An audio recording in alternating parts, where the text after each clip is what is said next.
For some reason, it's always these videos that take the longest to like prep for. First, I wanted to fix my pants because they always bunch up a ton because I'd wear a belt with them. They're a little too big. But instead, I put like a drawstring on the inside. Second, I had to figure out how to make this shot happen. I have 2 tripods. Neither of them were working. This is what we had to work with. It takes some ingenuity for sure. Hello, people of the world. It's me, Mitchell, MP3. A thought I've had recently: the farther we come with something that we care about, the further we stray from what drew us to it in the first place. And I kind of wanted to look into that with what I'm doing here on YouTube. But yeah, I've been doing this whole content creator thing for a while, and I think it's a good time to take a look back, a little stroll down memory lane, if you will. So, without further ado, here's why I became a YouTuber. I know that we are upside down. When I was like 7, this was 2010. At the time, YouTube was only like 3 years old. Please excuse any ambient noise. It's summer. My room gets so hot. Yeah, so 2010, I was like 7 years old. My aunt Ayana, who's briefly been in some of my videos, or maybe just one, she introduced me to like The Annoying Orange and Fred. And I was like, this is so cool. Like this whole YouTube thing, what the heck is this? I'm invested. And then like a year later, she introduced me to Wasabi Productions, and that's what like really like was like, okay, I'm gonna do this. This is gonna be the thing. Also, super cool timing. Wasabi Productions just got back together as Spicy Fruit. Also, Smosh is back together.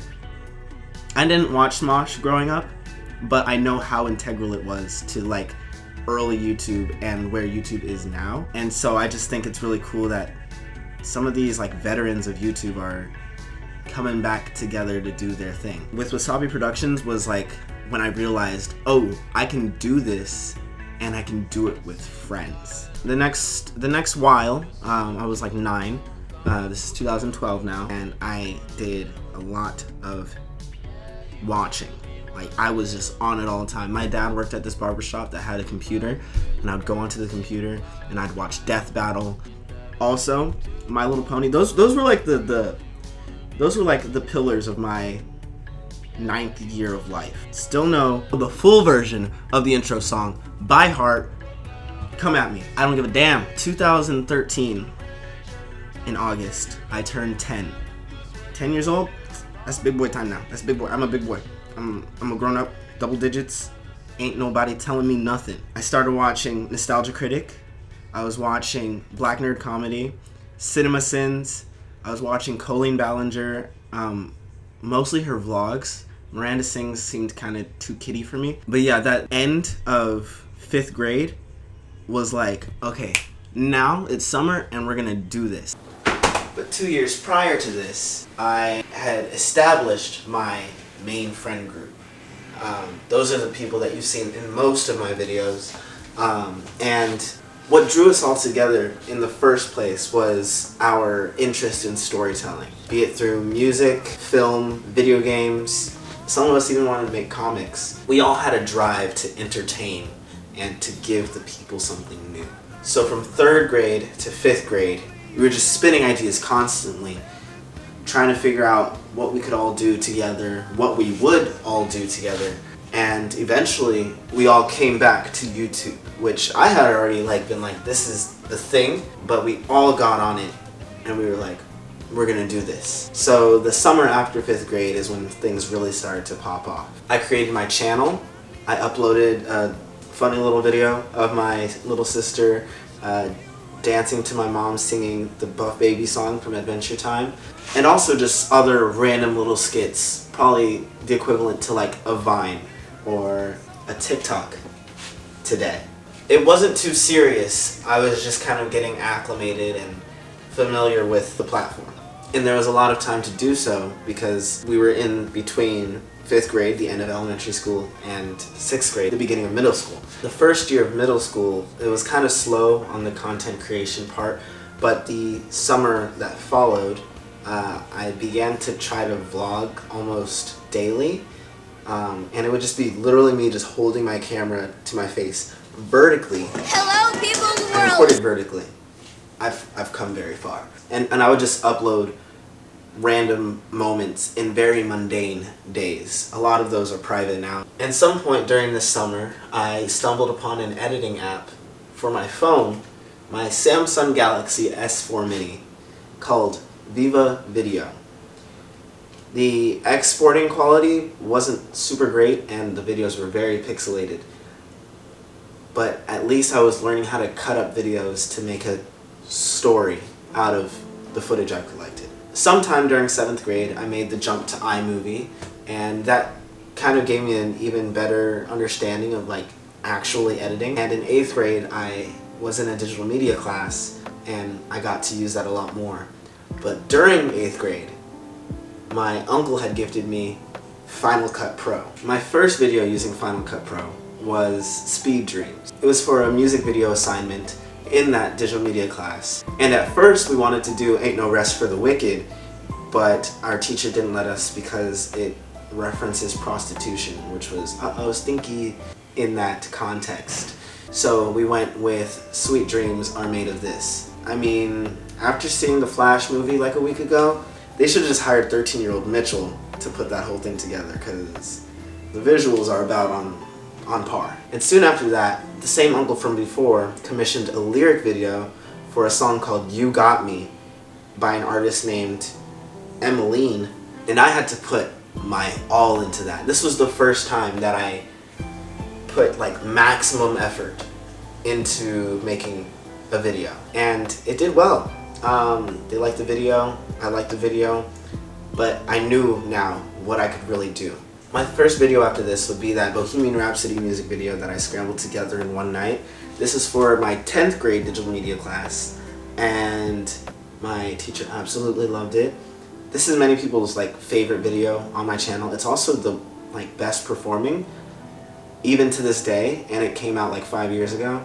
But my favorite came right after that by a few months, and it was the Welcome to the Black Parade video. I had all of my friends in it. I shot it over a couple months, and it was really just a celebration of who we were, how far we'd come, and there were so many things that were inspiring me at the time. I had just seen Bohemian Rhapsody, the movie. Spider-Man Into the Spider-Verse had just come out, and I was just introduced to My Chemical Romance and so many other pop punk bands of the time. And I was like, I've got to compile all of this together and make something that will inspire, not knowing that it would inspire me over the next 5 years. Like, I still look at that video when I'm like, I need inspiration. I look at that and I'm like, I was able to do this then, what can I do now?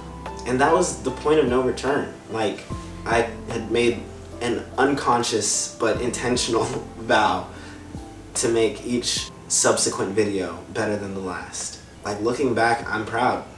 I'm happy to have put together so many things that elevate the last. Oh man, I have to take off this cardigan.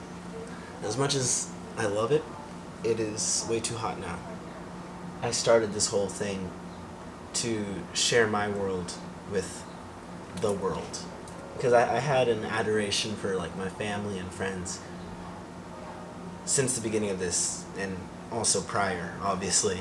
My friends and I, we knew that we were on our way into something excellent. I mean, you've seen them. They're pretty extraordinary. And so I felt like documenting what would lead up to our success and dreams coming true, it was special. But not too long into it, I discovered that it wasn't just about the destination. The journey was magnificent in its own merit. Cliches are cliches because they're true, you know? We had big dreams to make come true, but eventually I realized that I had already realized the dream. There's still so much that I aspire to, still so many things that I want to touch and haven't yet, but this right here is the dream.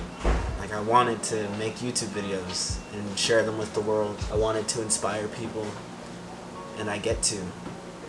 no matter what the scale is that I'm doing it on. While I'm actively living in something that I'm aspiring to accomplish, each day the dream just gets better and better.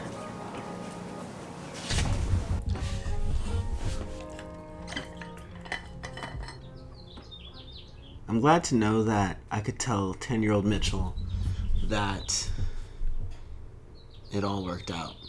That I got good enough to make content that I'd want to watch. Like, I do watch my own videos. And I hope that this could have offered you some inspiration as well. To be a kid with a dream to make real. In the wise words of one of my greatest heroes of all time, Walt Disney, if you can dream it, you can do it. Thank you guys so much for tuning in. I do have some new stuff coming out soon, but in the meantime, you can check out some of my other videos. Be sure to hit subscribe. Comment something down below. It helps out the channel. And don't forget to like, because YouTubers be needing that. Yeah, thanks for watching. Drive safe and make it home. Love ya. Back it in